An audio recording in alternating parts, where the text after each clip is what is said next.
The Electoral College is taught as this brilliant compromise that balances the interests of small states and big states. And at first glance, it does seem to do that. The addition of 2 delegates to every state certainly gives the smaller states more influence than they would have if we went purely based off population, but not so large that a few people in small states can dominate the elections. A seemingly pretty good compromise. However, there is a quirk of the Electoral College that is ignored by its advocates. Most states are winner takes all. To emphasize that point, let's look at the electoral map of 2016. The most populous 4 states that year were California, Texas, Florida, and New York. Those 4 states held 28% of all electoral votes. If those 4 agreed on a candidate, then it'd be very difficult for their candidate to lose. Now hold on, you might be thinking. Those 4 states contain roughly 33% of the entire US population, so the Electoral College is slightly lessening their power to give other states a chance. The problem with that line of thinking is it's treating those states as a monolith. None of those states had 100% go to the winning candidate. They didn't even have 75% go.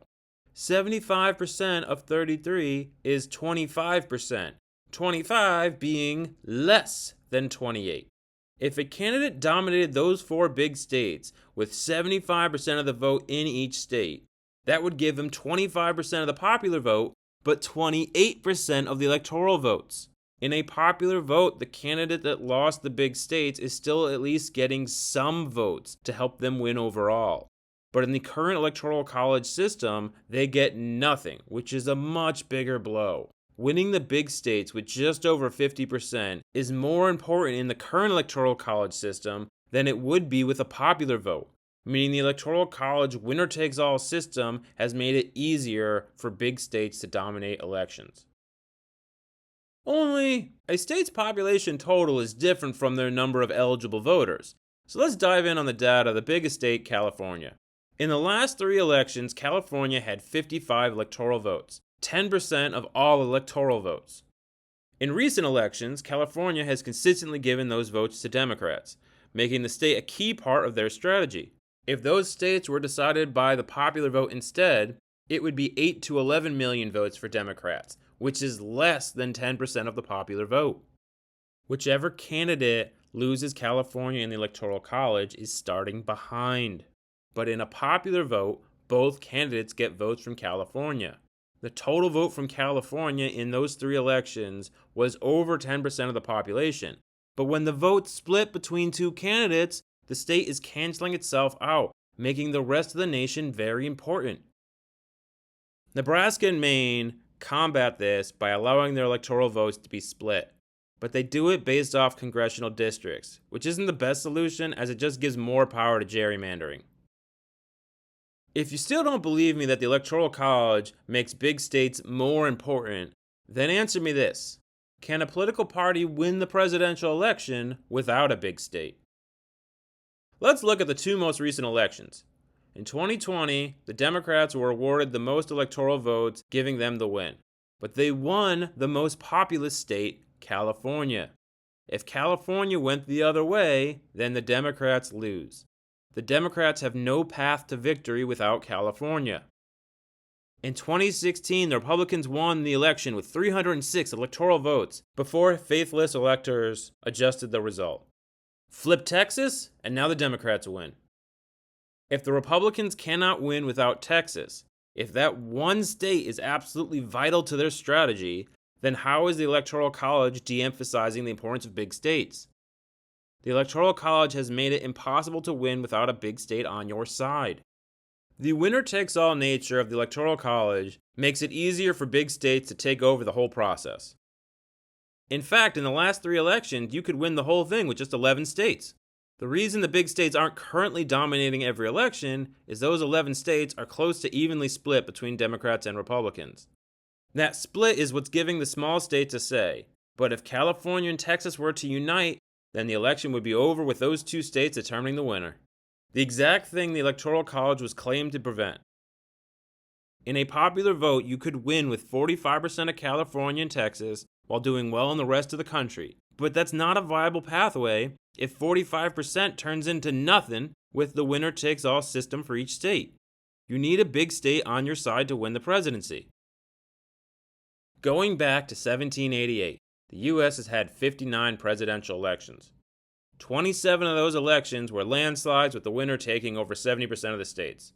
So let's look at the remaining 32, what I'm going to label as close elections, and see if the biggest states are forcing their will on the nation in those cases. 15 elections saw the two most populous states disagree on who should win. 7 of those 15 went to the most populous state, with the most populous state losing in the other 8. That's as close as you can get to 50% with 15 tries. Everything seems fair so far. Now, the remaining 17 elections were close, but saw the two most populous states agree on who the president should be. That candidate won in 14 of the 17 elections. If the two most populous states agree, then that's usually enough to force their will upon the rest of the nation. Only 3 times have the two most populous states agreed and still lost. 2 of those being quite famously close elections. So I guess it's not impossible for the two biggest states to lose when they team up, but it's exceptionally difficult to beat them because of the Electoral College. We are currently seeing close elections because we are in a California versus Texas time period. Those two states are the embodiment of the two parties. But when that fight ends, when they agree, those two states will pick the presidential winner. A key difference between now and the founding of the country is back then not all the states were voting for president.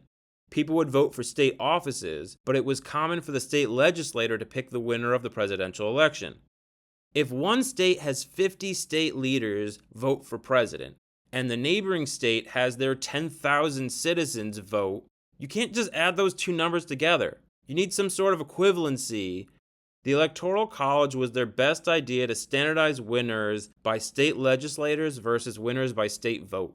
They added the +2 to each state to somewhat lessen the problem they created with the Electoral College.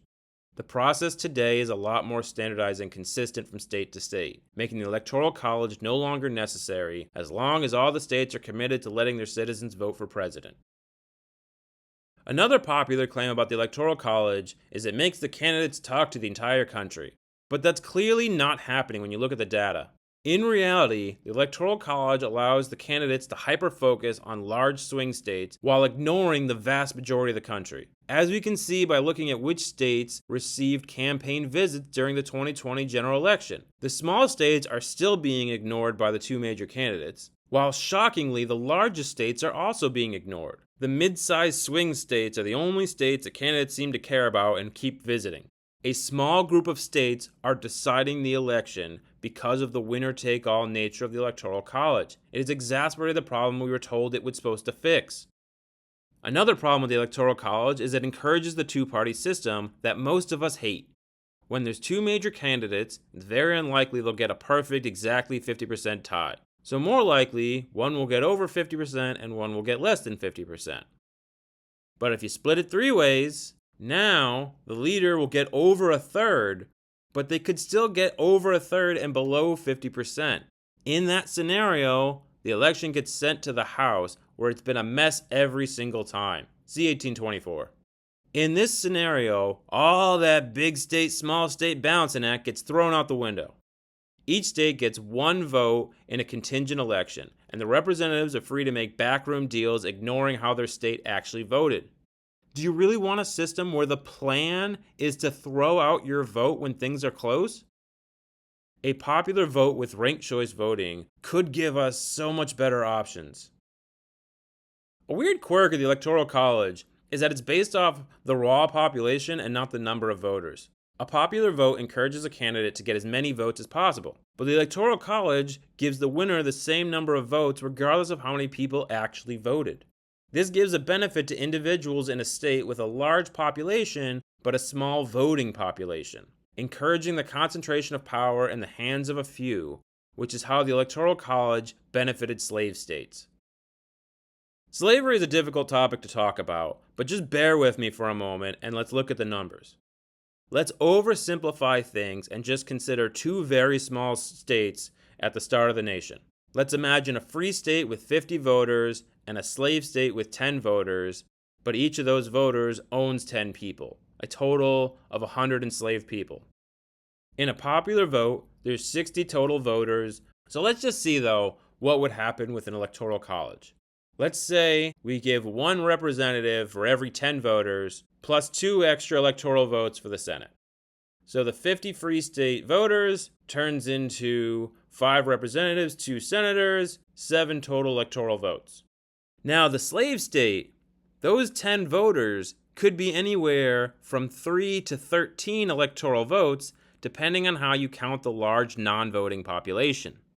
Hence an early problem the founders had to deal with. There were other non-voting groups at the time: women, children, immigrants. However, women and children affect the states at roughly the same rates.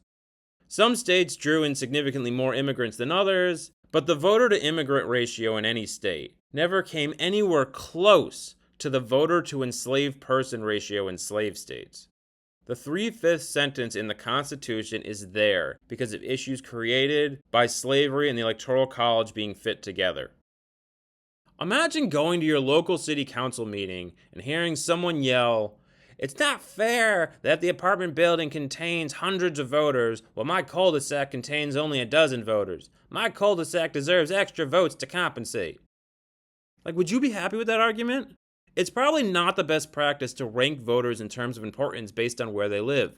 One citizen, one vote is the simplest, fairest system. The biggest benefit of the Electoral College is it makes election night more exciting. Watching the raw counts slowly tick up and waiting a few days for every single vote to be counted would be a little boring and frustrating.